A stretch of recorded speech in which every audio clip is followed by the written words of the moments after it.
যাদেরকে গ্রেফতার করা হয় নাই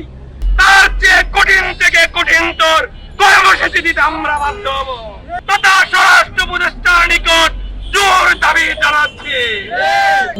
আমার ভাই রইস হত্যার এক সপ্তাহ অতিবাহিত হওয়ার পর রইস হত্যার খুনিদেরকে গ্রেফতার করা হয় নাই।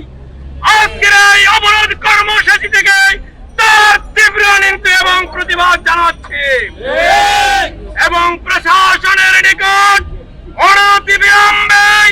যারা আমার ভাই রইসকে হত্যা করেছে তাদেরকে চিহ্নিত করে আইনের আওতায় এনে দৃষ্টান্তমূলক শাস্তির দাবি জানাচ্ছি। প্রিয় সংগ্রামী উপস্থিতি, অত্যন্ত পরিতাপের বিষয়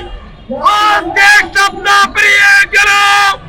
আমার ভাই রইস হত্যার খুনি যারা রয়েছে তারা নির্বিঘ্নে ঘোরাফেরা করছে, কিন্তু রইস ভাই হত্যার যারা সাক্ষী রয়েছে, যারা রইস ভাইদের আত্মীয় স্বজন যারা রয়েছে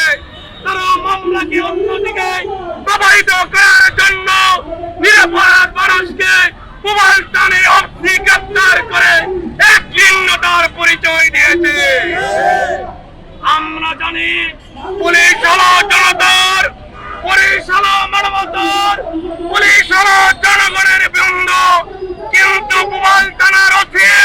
পুলিশ কর্মকর্তা মিন্টু গাজীপুর জেল সুপার আমার ভাই মিন্টুকে আমার ভাই রইসকে পানি না দিয়ে চিকিৎসার অভাবে তার সুচিকিৎসা না করে মৃত্যুর করে ডলে দিয়ে তারা সাংবিধানিক আইন লঙ্ঘন করেছে এবং তারা সরকারি দায়িত্বে অবহেলা করে চরম মানবাধিকার লঙ্ঘন করেছে। এই জন্য আমি বলবো মিন্টু সহ মোবাইল থানার ওসি এবং গাজীপুরের জেল সুপারকে বরখাস্ত করে তাদেরকে গ্রেফতার পূর্বক দৃষ্টান্তমূলক শাস্তির জন্য আমরা সরকারের নিকট আজকের অবরোধ কর্মসূচি থেকে জোর দাবি জানাচ্ছি।